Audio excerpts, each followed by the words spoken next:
Bismillahirrahmanirrahim. Assalamualaikum warahmatullahi wabarakatuh. Oke, welcome back to my channel, Gustus Sadeo Channel. Dan kita sekarang berada di seksi review dong.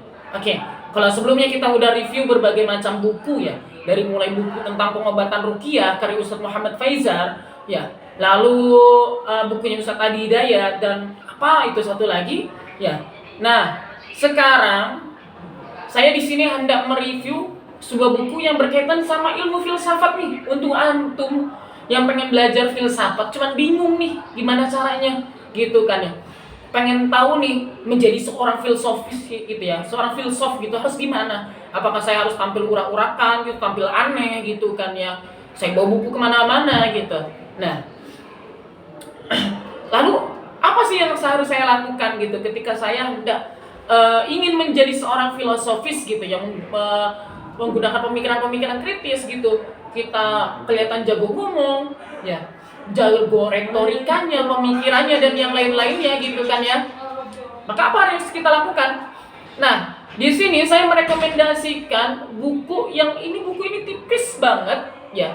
Menurut saya ini tipis banget, cuman isinya luar biasa dalam menuntun kita berpikir menjadi gimana sih tata cara kaidah kita menjadi seorang filsuf pemula gitu kan ya. Kita berpikir selayaknya seorang filosofis gitu, padahal kita baru belajar gitu. Mungkin para dosen-dosen gitu kan ya, bahkan seorang dosen filsafat terkenal gitu ya, ini Bapak Rocky Gerung itu merekomendasikan sebuah buku namanya itu Sejarah Filosofi Barat gitu kalau nggak salah, buku karangan Bertrand Russell ya. Itu tebal banget ya, 1000 halaman, dan untuk masyarakat kita yang daya tingkat bacanya sangat minim gitu kan ya, membaca buku yang hampir 1000 halaman atau lebih itu hal yang sangat menjenuhkan, apalagi tulisan semua isinya. Nah, maka ketika itu saya searching nih, saya cari, saya scroll di Shopee gitu kan, di aplikasi Shopee ya, kira-kira ada nggak sih buku yang tipis tapi kandungannya luar biasa gitu sehingga saya bisa berpikir selayaknya seorang filsuf. Nah, pada akhirnya saya menemukan buku ini ya. Ini judulnya, bukunya Berpikir Seperti Filosof karya Hendra Halomuan Sipayung ya. Ini mungkin kelihatannya bukunya tipis ya, orang mungkin melihatnya oh remeh nih, buku ini tipis nih karena buku ini emang bermanfaat. Oh, antum kalau melihat dari tipisnya buku ini lalu menilai isinya karena tipisnya, antum salah. Walaupun tipis, buku ini luar biasa. Seolah-olah buku yang tipis ini merangkum semua buku-buku tentang filsafat gitu ya, merangkum inti-inti pelajaran filsafatnya. Bahkan di sini tuh dijelaskan gitu tentang kaidah berpikir, aturan-aturan berpikir gitu yang harus diperhatikan oleh seorang yang hendak belajar filsafat agar dia tidak tersesat, tidak semakin menjauh daripada nilai-nilai kebenaran gitu. Tuh ya, saya buka di halaman berapa nih ya. Dan pembahasannya cukup unik gitu, nggak menjenuhkan ya kata-katanya. Dan itu saya suka nih dengan penulisan beliau.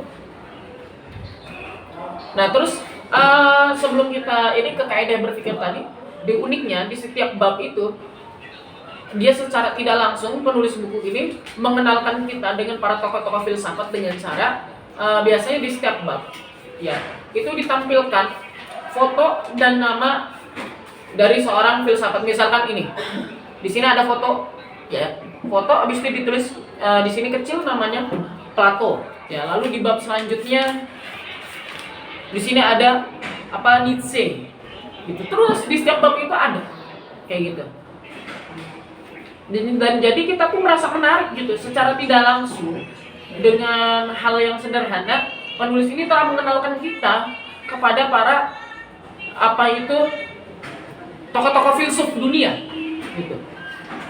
Lalu beliau juga menetapkan kaidah-kaidah cara berpikir. Satu, misalkan hukum pertama dalam kita hendak berpikir menjadi seorang filsuf gitu. Hukum pertama, ya ini bacalah buku filsafat secara kritis gitu. Hukum kedua, jangan pernah membaca buku filsafat itu cuma sekali. Lalu hukum ketiga, tuliskan apa yang di benak Anda saat membaca karya. Oh, ketika membaca karya, karena tujuan membaca karya ini bukan berarti kita hendak menuhankan karya seseorang ya. Dalam ilmu filsafat, karya seseorang itu bertujuan untuk kita ambil hikmahnya, ya, kita ambil inspirasi dan kita kritisi pemikirannya. Ya. Lalu hukum yang keempat, yakni menjaga jarak pribadi dengan buku yang Anda baca, yang tadi saya bilang. Jadi kita nggak boleh terlalu menuhankan pemikiran seseorang gitu. Ya, karena seperti yang saya pernah bilang, kalau tidak salah, tidak ada pemikiran yang sempurna dan tidak ada perkataan yang abadi. Ya. Tebelnya itu kurang lebih 143 halaman, ya. Jumlahnya 143 halaman, ya. Terus di sini di cover ini dibuka dengan kata-kata Socrates, ya. Saya bacakan. Yang paling bawah aja nih, yang menurut saya paling kena. Kebijaksanaan sejati datang ke setiap kita ketika kita menyadari betapa sedikitnya kita memahami tentang kehidupan diri kita sendiri dan dunia di sekitar kita. Oke. Di sini buku ini dicetak oleh Arwiz Media. Berapa harga buku ini? Kalau tidak salah waktu itu mungkin sekitar, ya, karena udah cukup lama gitu saya beli ini. Mungkin ada 50 sampai 60 ribu mungkin. Ya. Ada di Shopee. Oke. Ini rekomendasi banget menurut saya gitu. Ketimbang antum baca buku Bertrand Russell, ya, sebelum antum baca itu yang banyak menjenuhkan dan agak berat gitu ya. Antum baca ini, ya. Antum beli buku ini untuk pertama kali belajar filsafat. Ya, buku ini karya Hendra Halomoan Sipayu yang berjudul Berpikir Seperti Filosof, ya. Lalu sambil membaca buku ini, antum diiringi dengan mencari kosakata yang berkaitan dengan ilmu filsafat, karena dalam dunia filsafat itu banyak kosakata yang sulit untuk dipahami dan itu hanya definisinya ada dalam ilmu filsafat itu sendiri, gitu. Ya, sambil antum baca ini, sambil antum memperbanyak kosakata dalam materi filsafat. Oke, kurang lebihnya saya mohon maaf ya. Mungkin ini yang bisa saya review tentang buku filsafat, ya. Wa akhirul kalam. Wassalamualaikum warahmatullahi wabarakatuh.